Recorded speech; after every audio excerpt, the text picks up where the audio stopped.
Hey, welcome back to Drowning in Yarn. I'm Caleb. Recently, I've been posting a lot of sweater content on my Instagram and a little bit here on my YouTube channel, and every time I do, I get a lot of comments from people who've never knit sweaters before and express interest or a desire to knit a sweater. Oftentimes though, people are scared or don't know where to start. So I thought it might be helpful to make a video just listing some patterns that would be perfect for first-time sweater knitters, or even people like me who've knit a lot of sweaters, but just want a really fun, easy, not too complex pattern to knit so that you have something really beautiful to wear this fall. So if you fall into either of those categories, then stick around because I have some really gorgeous sweater patterns to show you. So I just wanted to talk about one more thing before I jump into the list of patterns, and that is the two constructions of sweaters that you're gonna see in all these patterns. All of these patterns are top-down seamless sweaters, which means that they start at the neckline and you knit them down, and you won't have any seaming at the end. So you're not knitting it in pieces and then seaming those pieces together. And these sweaters are going to be constructed through two methods, which are really typical and common for top-down seamless sweaters, and that is a yoke sweater and a raglan sweater. Let's jump into these sweater patterns, and I hope you find one that really inspires you, whether it's your first sweater or your millionth sweater. I think there are some really beautiful, simple sweaters, and they're always fun to knit. So if you've ever looked for a first sweater pattern before, you have probably come across the Flax sweater by Tin Can Knits, and that's for good reason. It is a free pattern that creates just your perfect basic raglan sweater. So this sweater was the most recommended pattern. I've mentioned this sweater before on my channel because it comes in a really wide range of sizes, from the smallest baby sweater on up to the largest adult size, which makes it perfect if you want to start with a baby size or a child size before you knit a me size sweater, which I think just helps kind of remove a little bit of the apprehension of knitting a sweater, because you are just working on a smaller project and working on all the exact same techniques. So when you knit that larger project, you already know what to expect. I honestly think knitting any baby sweater is a perfect way to get started, and people recommended that as well whenever I asked for suggestions. Just knitting any baby sweater is going to teach you a lot of techniques and help you get over some of your fear.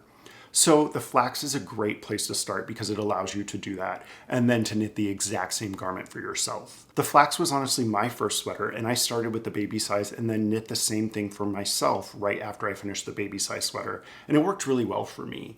I also knit this next pattern that was recommended, which is the Cozy Classic Raglan by Jessie May, and it is a great staple sweater. Unlike the Flax, it's not a free pattern, but it's worth every penny. It is knit with DK weight yarn, but Jessie tells you how to substitute other weights of yarn, so I knit mine with fingering and mohair held together. You could also just knit it with DK weight, which is what my boyfriend Brian did for his Cozy Classic Raglan, and both sweaters came out looking amazing. So it's a great sweater that gives you a few options, and then there's a lot of other information that she includes in the pattern that just really makes it worth the money. So I recommend, if you just want a really basic raglan, just that perfect wardrobe staple, either start with the Flax or the Cozy Classic Raglan. If you want to create something with a little more interest in the neckline, Jessie May also has a pattern called the Very V-Neck Raglan. This is just a very basic raglan sweater, but with that V-neck, so it's going to give just a little more visual interest, perhaps be a little more interesting to knit, teach you a little bit more,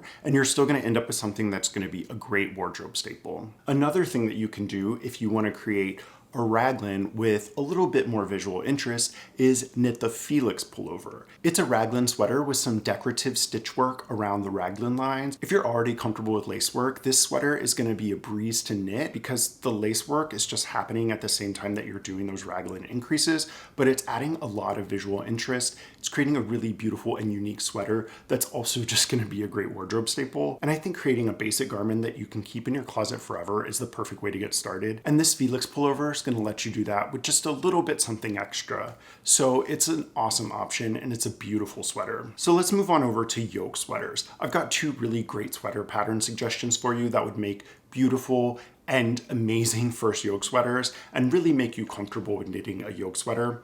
The first one is the Anker sweater by Petite Knits, which actually comes in a bunch of different versions. All of the different size ranges and different versions of the Anker sweater are split out into different patterns, and there are paid patterns. So you'll really want to think about what sweater you want to start with and just buy the appropriate pattern for that. Petite Knits has designed the Anker's My Size, which is the women's pattern, the Anker's Summer Shirt, the Anker's Tee, the Anker's My Boyfriend Size, which are the men's sizes. There's even Anker sweaters for children and babies, and there's even a pattern with an appropriate size for an 18-inch doll, like an American Girl doll, if you really want to start small. So you can't go wrong with this pattern set. You can always find a size that's going to work, and it creates a really beautiful, really interesting yoke with some ribbing, so there's nothing too complex. You're going to learn the yoke sweater construction without having to worry too much about charts or anything which are typical in yoke sweaters. So I think it's a really great place to get started with the yoke sweater. So then the second yoke sweater pattern that I have for you is the Otte sweater by Jared Flood, and I can personally attest how well this sweater fits. It's a yoke sweater with charted color work, though you don't have to do the color work. I'm in fact knitting my second Otte sweater, and I've omitted the color work altogether, and I'm just knitting it with stripes. You could do a solid color pullover. And I really like this yoke sweater because it has this sort of hybrid construction where after the yoke is created, there's a little bit of raglan shaping to increase the depth down to the underarm area just for a better fit. But because of that, you're gonna learn both a yoke construction and then you're gonna learn the raglan construction whenever it comes time to knit that other version. So if you're knitting a yoke as your first sweater, and then you wanna knit a raglan as your next sweater, you're gonna understand that construction already because you've already done both. So it's a really great place to start. Now those are all the sweater patterns that I remembered, and I said that I was just gonna have a yoke and a raglan sweater for you, but then I remembered that somebody actually suggested a sweater by Joji Locatelli that is seamed, and it is the Easy Bulky one. It's a bulky weight sweater that's basically just a bunch of rectangles that you knit and you seam together in such a way that a sweater is created. If you want to knit a seam sweater, then you should definitely start here. It looks like a really beautiful cozy sweater that has a really simple construction. So just think of that as a bonus pattern suggestion here on this video, which I hope has been helpful for you. I hope that these sweater patterns inspire you to get started on your first sweater or your next sweater if you just want something really easy and chill to knit so you can be super cozy and comfortable this fall. If you did find a pattern that you liked or you just enjoyed this video, be sure to hit that little like button down below. And leave a comment down below and let me know what your first sweater was or what you want your first sweater to be. Somebody suggested that the best sweater to start with is whatever sweater you really want to knit, because if you're motivated, you can always learn and find help to get that project done. And I think that's actually a really great suggestion. So if these sweaters don't speak to you and something complex does, then knit that complex thing and just be okay with the fact that it may not be perfect. It doesn't need to be perfect. It just needs to be your first. And then everything after that is gonna feel so much easier. So before I go, I just wanna remind you to also hit that little subscribe button down below if you wanna see what other videos I have coming up in the future. And until I post those other videos, I hope you enjoy your knitting, and I will talk to you later.